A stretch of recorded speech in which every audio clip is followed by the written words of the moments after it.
পরাজিত করা যাবে না। শহীদ আসাদের রক্তে বাংলাদেশ, ফজলুলের রক্তে বাংলাদেশ, আনোয়ারের রক্তে বাংলাদেশ। এই বাংলাদেশকে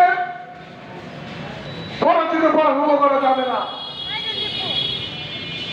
একটা ভ্রান্ত ধারণার উপর একটি ভ্রান্ত ধারণার উপর আজকে বাংলাদেশে আগুন জ্বালিয়েছে রাজাকারেরা।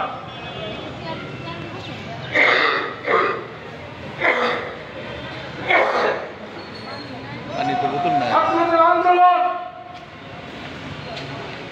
মাননীয় প্রধানমন্ত্রী এই আন্দোলনের সাথে একাত্মতা প্রকাশ করেছে। তিনি তার ভাষণে বলেছিলেন, আমরা 7 তারিখে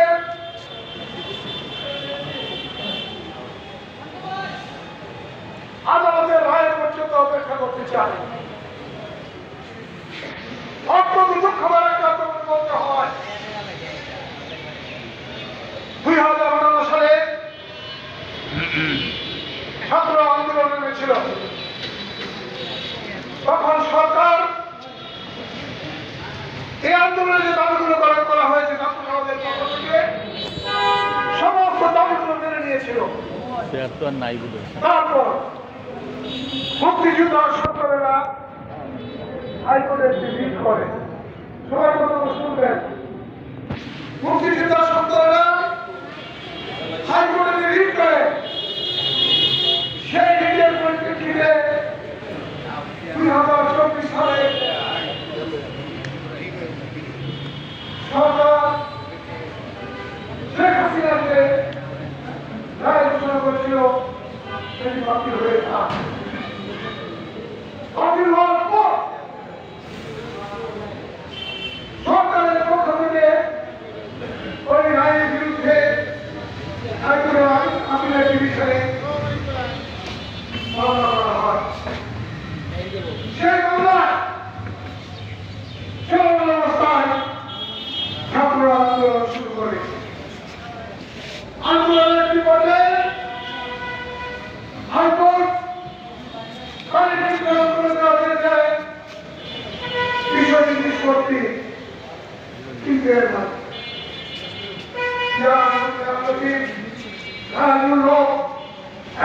পরাজিত শত্রু সামরিক বাহিনী আর বিএনপি ঐক্যবদ্ধ হয়। তারা ঐক্যবদ্ধ হয়ে আন্দোলনে প্রবেশ করে। আন্দোলনে প্রবেশ করে তারা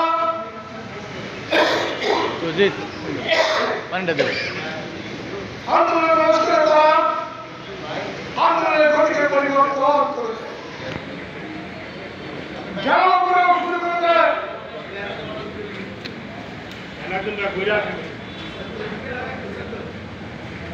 আমাদের নেতা নাজিব ভাইকে ঘুরে এসে মন্ত্রী বসার জন্য অনুরোধ জানাচ্ছি।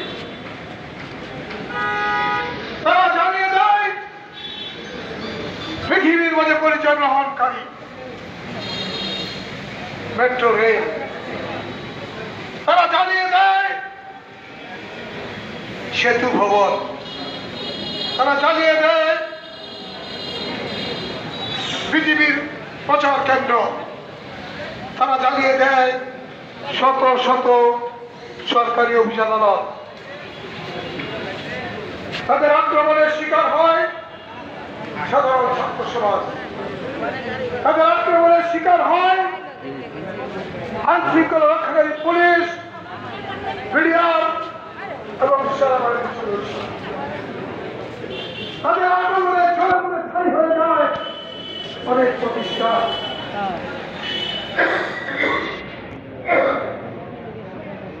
এই প্রতিষ্ঠানগুলো জানিয়ে তারা শান্ত হয়নি। মানুষের রক্তে তারা গুলিখানা করে। প্রধানমন্ত্রীর ভাষণে তাদেরকে 7 তারিখ পর্যন্ত অপেক্ষা করতে বলে। প্রধানমন্ত্রী বেআইনি কোনো ঘোষণা করতে পারেন না। তারপরে তিনি বলেছিলেন 7 তারিখের ঘোষণায় হাইকোর্টের রায়ে আমরা আশা করি ছাত্র সমাজের দাবি পূরণ হবে।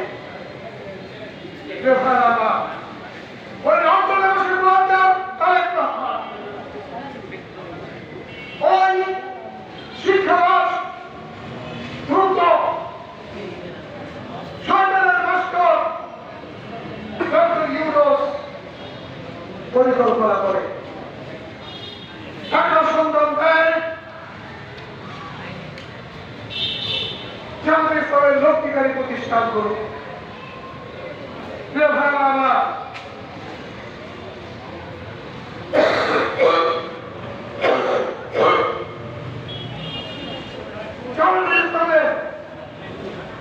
লক্ষ্মীকারী প্রতিষ্ঠানগুলোকে চিহ্নিত করে এগুলো বন্ধের ব্যবস্থা করতে হবে।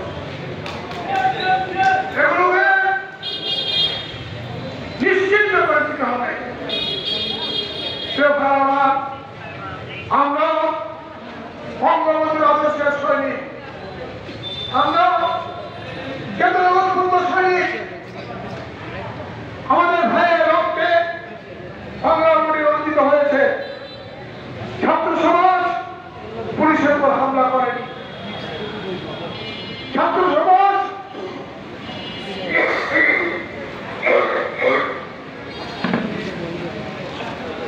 কোন গাড়িগুলো চালিয়ে খায়নি। ছাত্র সমাজ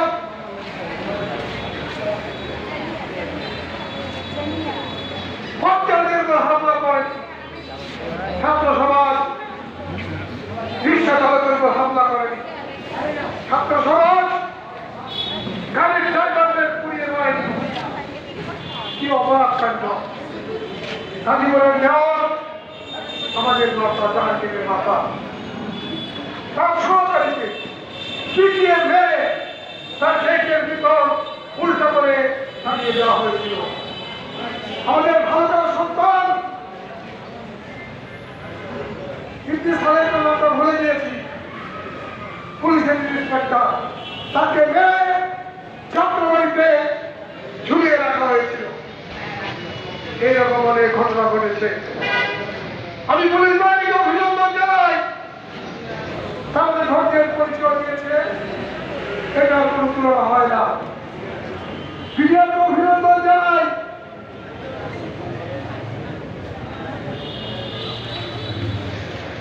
তাদের ধৈর্যের পরিচয় দিয়েছে, এটার কোনো তুলনা হয় না। প্রিয় ভাইয়ের আমার, কত বড় ঘটনা! এইখানে রফিক ভাই পোকা আছে, গরিবের মানুষ, তার কাছে তফসিলাত আছে। পুলিশের ইন্সপেক্টর সুমন অসিকের উপর নাম চেয়েছে যে আমাদেরকে যেদিন আমরা চলে যাই আমাদেরকে মারবেন না। শুনে তারা খুব দিয়েছে, অসির পায়ের মধ্যে পুলিশের উপর হামলা করেছে, গুলি করেছে, ককটেল নিক্ষেপ করেছে। আজকে তারা ঢাকার হাসপাতালে মৃত্যুর সাথে পাঞ্জা করছে। পুলিশ জীবন বাঁচানোর জন্য গুলি করেছে, পুলিশ জীবন রক্ষার জন্য গুলি করেছে। বাধ্য হয়েছে ফুলপুরে বিডিআরের গাড়িটা হামলা করেছে, বিডিআরকে মারধর করেছে, তারপর বিডিআর একসাথে গিয়েছে। জীবন মারার আগে তো সবাই বাঁচতে চায়। আমি এই সকল ব্যক্তিদের বিরুদ্ধে শেখ হাসিনার কাছে অনুরোধ জানাবো, পুলিশ বাহিনীর কাছে অনুরোধ জানাবো, আইনশৃঙ্খলা রক্ষাকারী লোকজনের কাছে অনুরোধ জানাবো, এদের বিরুদ্ধে কঠিন ব্যবস্থা গ্রহণ করুন। ময়মনসিংহের বুকে আমাদের জেলা প্রশাসক আমাদের পুলিশ সুপার চেষ্টা করেছিলেন যাতে বড় ধরনের কোনো ঘটনা না ঘটে। তারা এখান থেকে মৃত্যু শুরু করলো আওয়ামী লীগ। কেন আওয়ামী লীগ অফিস তারা হামলা করলো আমার বাসায়, তারা হামলা করলো মিন্টু কলেজ। মিন্টু কলেজ কি আওয়ামী লীগ অফিস? মিন্টু কলেজ কি আওয়ামী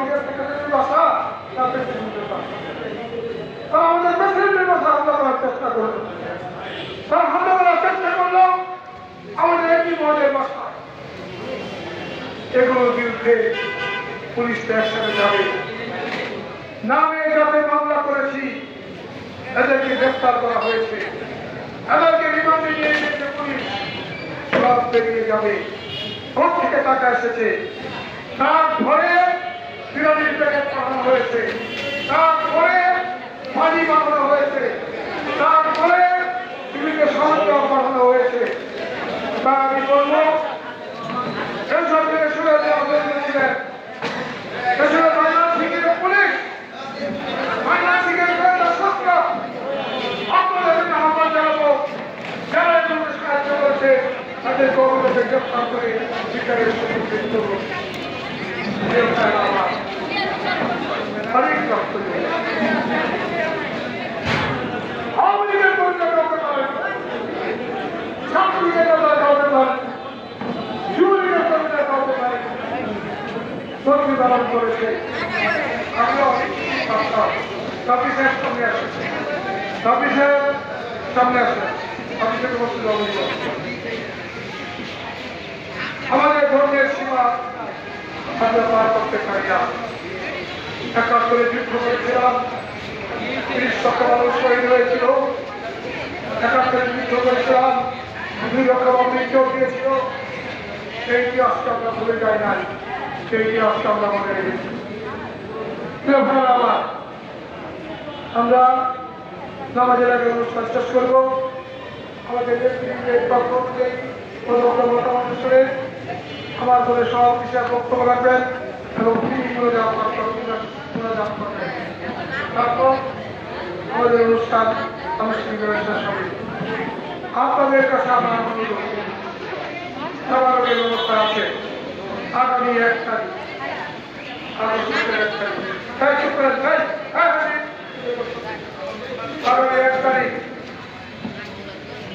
১ তারিখ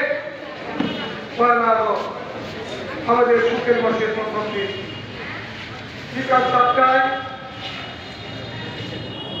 ছাত্রীরা সংলগ্ন বঙ্গবন্ধুর মুরালে বাংলাদেশ আওয়ামী লীগ ময়মনসিংহ জেলা শাখা তার অঙ্গ সহযোগী সংগঠনের পক্ষ থেকে সেইখানে পুষ্পস্তবক অর্পণ করা হবে জাতির জনকের প্রতি শ্রদ্ধা জানানোর জন্য।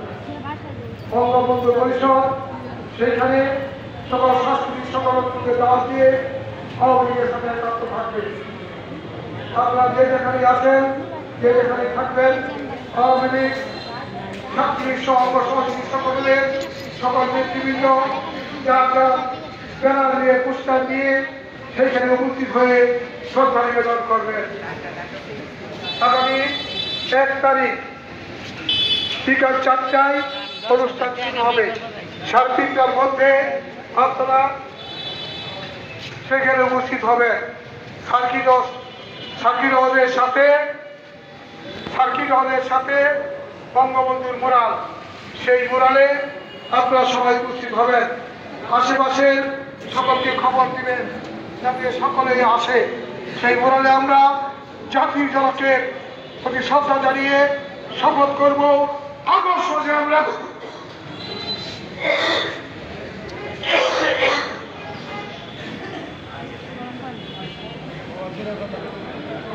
আমরা কোনো অরাজকতা হতে দেব না। এই আগস্ট মাসের কর্মসূচির প্রথম দিনে সকলে উপস্থিত থাকবেন এ আহ্বান জানিয়ে বাংলাদেশ আওয়ামী লীগ ময়মনসিংহ জেলা শাখার সংগ্রামী সভাপতি আমাদের রাজনৈতিক অভিভাবক জনাব এফএজুল আলমকে অনুরোধ জানাবো কথা বলার জন্য এবং আমাদের মোনাজাত পরিচালনা করার জন্য, শুক্রবারের মোনাজাত পরিচালনা করার জন্য। মোনাজাতের শেষে সবাই সবার আপনি যাবেন এ আহ্বান জানিয়ে এই সবাই উপস্থিত হওয়ার জন্য আপনাদের সকলকে ধন্যবাদ জানিয়ে আমি আমার বক্তব্য শেষ করছি। জয় বাংলা, জয় বঙ্গবন্ধু।